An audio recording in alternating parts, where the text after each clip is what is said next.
Hello everybody, this is Con and you're looking at the all-new Peugeot 3008 that was recently launched in Malaysia. So in Malaysia, the 3008 is available with only one engine, okay? The 1.6 litre Prince turbocharged engine producing 167 PS and 240 Newton meters of torque. So for this segment, it is relatively potent performance, okay? There are two trim levels available with the Peugeot 3008. There is the base spec that goes for 143,000 ringgit, and this Allure spec model for an extra 13,000 at 156,000 ringgit. So what does that extra 13,000 get you? For starters, you get these LED headlights, and also you get the sequentially lighting indicators. Okay, you also get internal mood lighting and powered driver seat adjustment. So other than these few items that I mentioned earlier, everything else is the same. So if you've got the cash, splash it on the top model. But if you are on a slightly more modest budget, the lower spec model doesn't shortchange you with features. Now the 3008's design is very unlike anything else you see in the market. It is a very bold looking SUV. Okay, there are a lot of very strong, very powerful character lines, very intricate details as you move from front to back of the car. So we start, earlier we have shown you the headlights. Okay, now we show you, look at this grille. Okay, this very concave grille.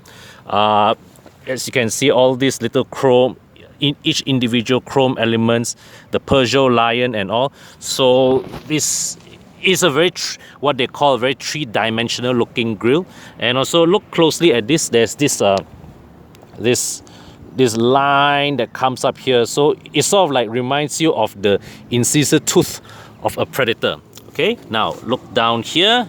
Metal inserts adds a certain element of toughness to the design. Okay, so now as we move out to the side profile of the vehicle, now look at this little vent detail here. This is an additional detail that Peugeot really has no necessity to put that detail in, but they still do. Okay, so that also adds that unique touch of character to the car. And notice here are the wheel arches. This is the wheel arch, and also see this little character line here that runs from from the bumper and out to the along the flanks. These are 18-inch Continental tires. Now they look a little small on the car, but this partly because the tires, the tires itself is a very high profile. It is a very high profile, very thick tire. So yes, it is not as aggressive as say a Mazda CX-5, but it has the benefit, as we will explain later, it has the benefit of giving better ride quality to the 3008. Okay, and it also gives the 3008 also a more traditional tough SUV kind of look. Okay, so as you can see, along the lower portions of the vehicle, the dark body claddings run along the lower portion of the vehicle to give it that that traditional robust and rugged SUV look. Now zoom into the C and D pillar areas. Okay, check out these intricate lines running again. Okay, so you see from here it runs the window line runs down here. Okay, so this is a very it is a very complex interplay of lines that once again there is no necessity for Peugeot to indulge in this in this exercise, but they still do as a touch of flair. Switch on the lights again.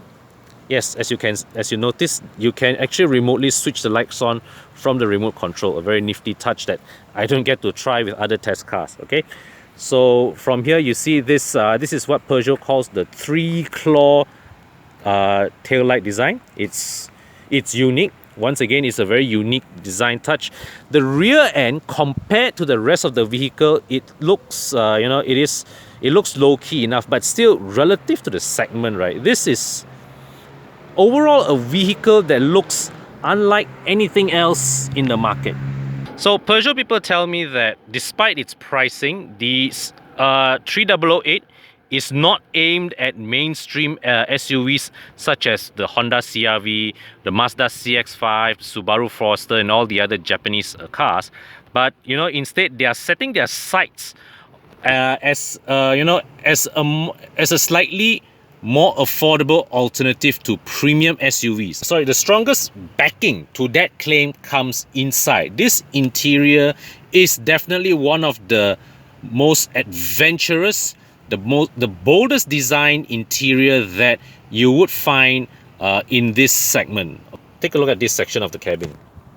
This trim feels like it's a fabric-like trim. Okay, so when you touch it, right, it feels like you're touching you know, like a denim type of material. Okay, so I mean, nobody ever thought of using, you know, some like a fabric type of material to as a dashboard, you know, as a dashboard insert, but Peugeot is doing it, and they pulled it off very, very well. Okay, so this same trim material, okay, this fabric material, you can see it also runs here, this part of the cabin. Now, a unique feature about Peugeot cabins is that the more recent Peugeot cabins, starting with the 208, you actually view the instrument cluster over the top of the steering rather than through the steering. Okay, so this is a virtual instrument cluster. Now allow me to mount the camera and show you what are the things that it's capable of. Okay, now, so this is what they call personal mode on the screen. So as I can cycle through the various possible settings. Okay, so this is minimum. Okay, I can set it to show a very blank screen, or I can set it to dials. So this one, the instrument cluster will be represented like, you know, a traditional instrument cluster, a speedometer on this side and a reverse direction tachometer on the other. Okay, so you have the fuel gauge here, and also the temperature control, the temperature gauge right at this end. Okay, then this button here at the edge of the wiper stalk, okay, you can access the trip computer and cycle through the various trip computer display. Trip meter 1, trip meter 2. Inside here shows the average speed, average fuel consumption, and distance travel. Okay, so yeah. So now coming back to the personal mode, right? Okay, coming back to the personal mode. Okay. Right, setting this to personal mode. Okay, and I'm going to configure the I can choose to configure what is displayed on the cluster as well. So here, these two, I can configure what appears on this side, on both sides of the screen. So right now it is set at the rev counter, but I can switch it to choose my trip computer, okay, or rev counter. This side, okay, I can choose the temperature gauge or trip computer, right? I mean, it is actually very basic, but still it is fancy enough, and you don't get anything like this elsewhere in the price range. Now, the 3008 has what Peugeot calls a 180-degree reverse camera. Now, basically what it means is that this reverse camera, this single reverse camera, is able to generate a top-down 180-degree view of the vehicle's rear section of the vehicle's surroundings. And another interesting feature that it has is that it sort of mimics a 360-degree camera feature. Allow me to show you how. So right now you see this zone is all blacked out, right? So as I reverse, okay, as I reverse into the parking bay, you see on the screen,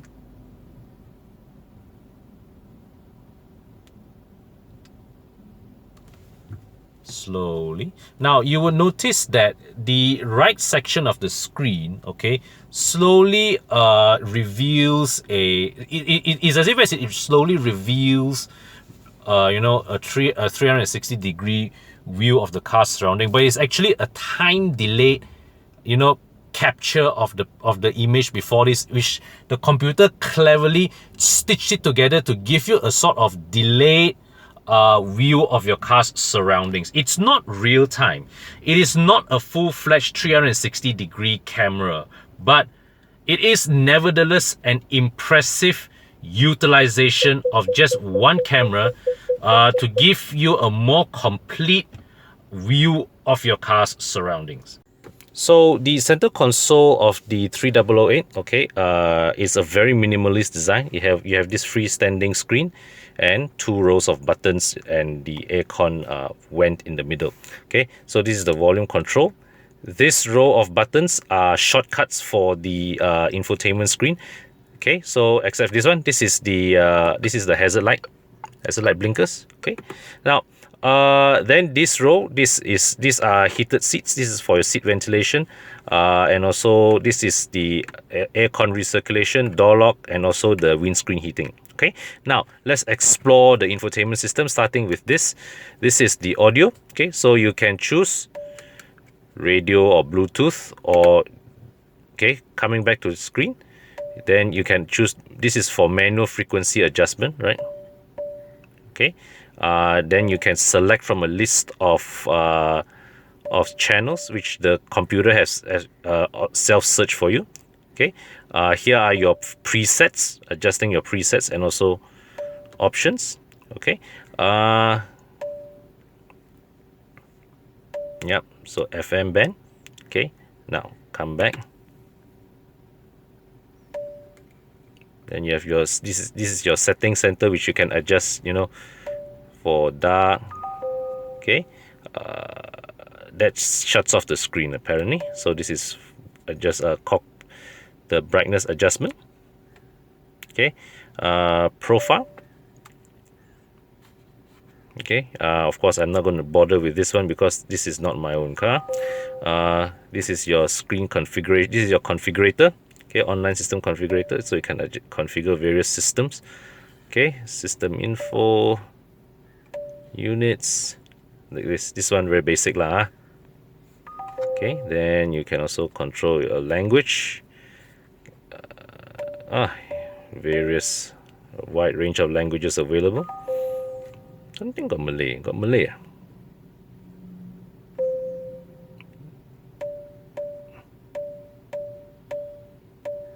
Oh, there's Vietnamese. What on earth is Swami? Oh, Swami, okay. But no Malay, so maybe this is something that Peugeot could look at, considering Malaysia is a big market for them. Right, so go back. This adjusts date and time. Okay, GPS sync. Oh, you can adjust for GPS synchronization. Right, so and yeah, customization. So this is for the what you call that, for the instrument display customization that I showed earlier. Okay, so this is trip computer. I can set back to temperature. Yeah, but I'm preferring trip computer lah. Okay, now then move on. This is navigation. Okay, you have to, this one apparently it only works if you have your smartphone connected to it, and through Android Auto or MirrorLink. Okay, so you can, from here you adjust your lane. You can choose to switch on or off your lane departure warning system, parking sensors, tire pressure monitoring, vehicle settings. Okay, all these various features can be adjusted. Okay, telephone. So there's Bluetooth connectivity, as you can see that. Yep, these are my list of people whom I've contacted recently.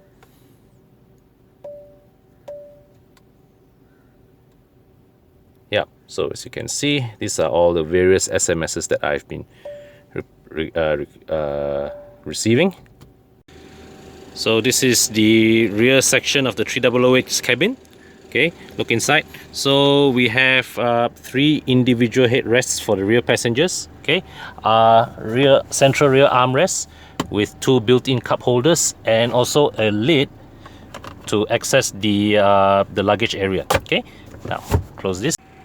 Now, I'm not a big fan of this stitching pattern, but to give them credit, it looks intricate. Come here, rear aircon vents with a 12-volt power socket. Okay, this is a little slot here. Not sure what can it do. Maybe perhaps this is for other higher spec models available overseas with a rear climate control. Okay, this is the door pocket. Now here, this area, the plastics are a little harsh, but they look durable enough for usage.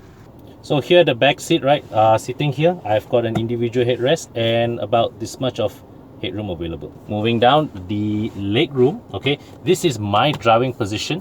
It has about this much of leg. I have about this much of leg room available for me. Okay, so this much. Okay, but now coming to this side where I've brought this seat all the way back here, it's still a decent amount.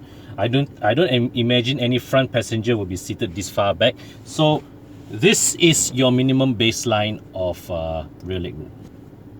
Peugeot claims that there's about 590 liters of boot space available with the 3008. Okay, and this boot floor, okay, in this configuration, it is a very high boot floor. It's flat, so it's very easy for you to take things and put inside. But if you need a bit more space, you can just drop this 3 inches lower to give you a bit more room. Okay, either side here there are pockets, and under here again, let me just show you. This is the spare tire. Okay, it is a it is a space saver, right? Ow. So either side here, these latches allow you to release the 60/40 split folding seats. Okay, and this is a 12-volt socket, an extra 12-volt socket for you to charge whatever electrical items that you may have. Alternatively, you can also fold the seats down from this latch in the passenger compartment. So now from this angle, you can see that as this seat back folds forward, the seat cushion actually slides down a little to facilitate that seamless boot floor. It's not flat, but it's seamless. There's just a slight rise at the seat side, but overall it's still a very flat floor, so you can load bulky items and not have them move about too much. Now, as mentioned earlier in the video, the 3008 is powered by a carryover engine, the 1.6 litre twin-screw turbocharged Prince engine, co-developed with BMW. Now, that's not a bad thing, because the engine is a multi-award winning engine. It was category winner in the International Engine of the Year awards for many years running. So the underlying excellence of this engine is not in question. Okay, now on paper it is quoted with outputs of 167 PS and 240 Newton meters of torque, but the engine can be driven in 2 different modes. Okay, you can set there's a default normal mode, okay, and a button here on the center console activates sport mode. So from what I can tell, it seems to sharpen response of both the engine and the transmission. And I can tell you that in normal mode, the engine and transmission behaves in a more relaxed fashion. Okay, a bit too relaxed, I would say, to the point where when you step on the throttle, there is a moment of hesitation before you know, your reflex of your foot is translated to actual, you know, actual burst of power from the engine. Switching the car onto sport mode sharpens everything immediately and gives the car, the engine and drivetrain, a more instantaneous response. Okay, now generally I would much prefer to have a more responsive normal mode that, whilst not too pokey, okay, is responsive enough that, you know, when you step on it, the car reacts immediately as opposed to reacts after a noticeable delay. Okay, now that because the reasons for that is very simple. Sometimes when you are driving along, coasting along in normal mode, but you know, you come up to slower traffic and you need to quickly overtake, and that small overtaking gap, okay, cannot be effectively exploited if your throttle has a 1 second delay in its response.